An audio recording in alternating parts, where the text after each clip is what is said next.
चाणक्य के 10 अनमोल विचार। दोस्तों, चाणक्य का व्यक्तित्व शिक्षकों तथा राजनीतिज्ञों के लिए किसी भी काल में तथा किसी भी देश में अनुकरणीय एवं आदर्श है। उनके चरित्र की महानता के पीछे उनकी कर्मनिष्ठा और दृढ़ प्रतिज्ञा थे। वे त्याग, तेजस्विता, दृढ़ता, साहस एवं पुरुषार्थ के प्रतीक हैं। उनके अर्थशास्त्र और राजनीति शास्त्र के सिद्धांत अर्वाचीन काल में भी उतने ही उपयुक्त हैं। उनके अनमोल विचारों से अपने जीवन में अनुकरण करके हम अपने भविष्य को एक बेहतर दिशा में ले जा सकते हैं। आज हम उनके नीति शास्त्र के कुछ अनमोल विचारों को आपके साथ साझा करेंगे, जो आपके जीवन की प्रगति में मदद कर सकते हैं। दोस्तों, आचार्य चाणक्य कहते हैं, जिस प्रकार सभी पर्वतों पर मणि नहीं मिलती, सभी हाथियों के मस्तक में मोती उत्पन्न नहीं होता, सभी वनों में चंदन का वृक्ष नहीं होता, उसी प्रकार सज्जन पुरुष सभी जगहों पर नहीं मिलते हैं। झूठ बोलना, उतावलापन दिखाना, दुस्साहस करना, छल कपट करना, मूर्खतापूर्ण कार्य करना, लोभ करना, ये सभी स्त्रियों के स्वाभाविक दोष हैं। चाणक्य इन दोषों को स्त्रियों का स्वाभाविक गुण मानते हैं, किंतु वर्तमान दौर की शिक्षित स्त्रियों में इन दोषों का होना सही नहीं कहा जा सकता है। भोजन के लिए अच्छे पदार्थों का उपलब्ध होना, उन्हें पचाने की शक्ति का होना, सुंदर स्त्री के साथ संसर्ग के लिए काम शक्ति का होना, प्रचुर धन के साथ साथ धन देने की इच्छा होना, ये सभी सुख मनुष्य को बहुत कठिनता से प्राप्त होते हैं। चाणक्य कहते हैं कि जिस व्यक्ति का पुत्र उसके नियंत्रण में रहता है और जिसकी पत्नी आज्ञा के अनुसार आचरण करती है, और जो व्यक्ति अपने कमाए धन से पूरी तरह संतुष्ट रहता है, ऐसे मनुष्य के लिए यह संसार ही स्वर्ग के समान है। चाणक्य का मानना है कि वही गृहस्थी सुखी है जिसकी संतान उनकी आज्ञा का पालन करती है। पिता का भी कर्तव्य है कि वह पुत्रों का पालन पोषण अच्छी तरह से करे। इसी प्रकार ऐसे व्यक्ति को मित्र नहीं कहा जा सकता है जिस पर विश्वास नहीं किया जा सके, और ऐसी पत्नी व्यर्थ है जिससे किसी प्रकार का सुख प्राप्त न हो।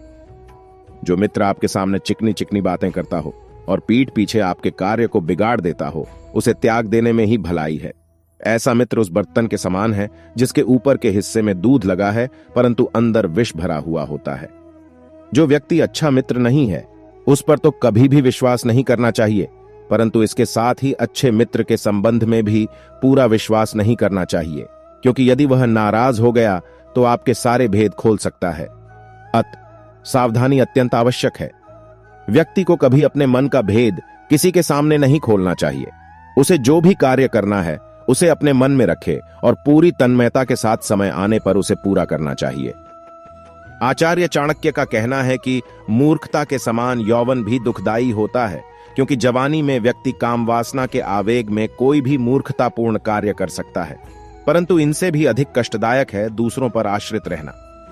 हमारे द्वारा बचपन में संतान को जैसी शिक्षा दी जाती है, उनका विकास उसी प्रकार होता है। इसीलिए माता पिता का कर्तव्य है कि वे उन्हें ऐसे मार्ग पर चलाएं जिससे उनमें उत्तम चरित्र का विकास हो, क्योंकि गुणी व्यक्तियों से ही कुल की शोभा बढ़ती है।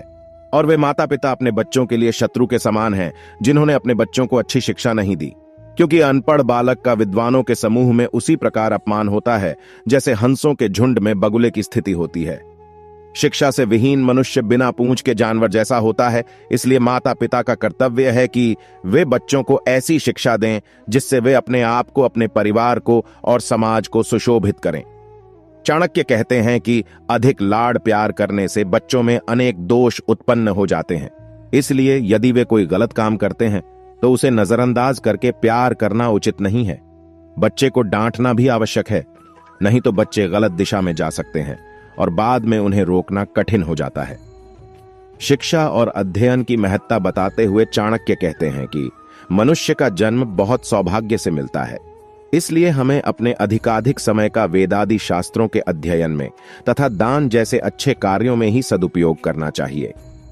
जिस प्रकार पत्नी के वियोग का दुख, अपने भाई बंधुओं से प्राप्त अपमान का दुख असहनीय होता है, उसी प्रकार कर्ज से दबा व्यक्ति भी हर समय दुखी रहता है। दुष्ट राजा की सेवा में रहने वाला नौकर भी दुखी रहता है। निर्धनता का अभिशाप भी मनुष्य कभी नहीं भुला पाता। इनसे व्यक्ति की आत्मा अंदर ही अंदर जलती रहती है।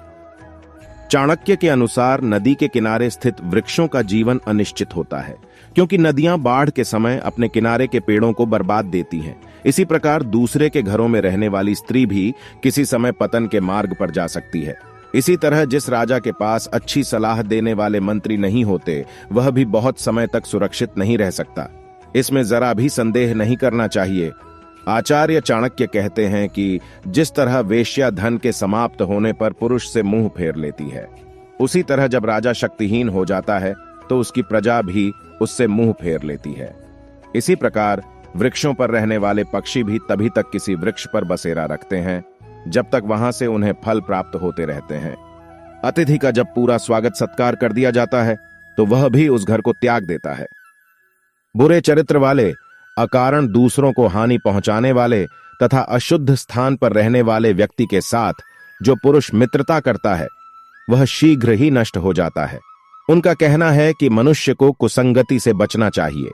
वे कहते हैं कि मनुष्य की भलाई इसी में है कि वह जितनी जल्दी हो सके दुष्ट व्यक्ति का साथ त्याग दे।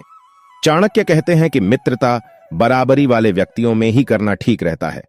सरकारी नौकरी सर्वोत्तम होती है और अच्छे व्यापार के लिए व्यवहार कुशल होना आवश्यक है। इसी तरह सुंदर व सुशील स्त्री घर में ही शोभा देती है। दोस्तों, शादी के समय भी कहा जाता है कि 7 फेरों के बाद पत्नी पति से कोई बात नहीं छिपाएगी, लेकिन असल जिंदगी की हकीकत कुछ और ही है। आपको यकीन नहीं होगा, पर यह सच है। कुछ बातें ऐसी होती हैं जो पत्नी अपने पति को कभी नहीं बताती है। चाणक्य का जीवन उनके दूरदर्शिता, सूझबूझ और नैतिकता के लिए प्रसिद्ध है और उनके द्वारा दी गई शिक्षाएं आज भी हमारे जीवन में महत्वपूर्ण हैं। चाणक्य नीति का पालन करके हम अपने जीवन को सफलता की दिशा में अग्रसर कर सकते हैं। दोस्तों, इसी तरह और भी मोटिवेशनल वीडियो देखने के लिए आप हमारे चैनल को लाइक करें, शेयर करें और सब्सक्राइब करें। धन्यवाद।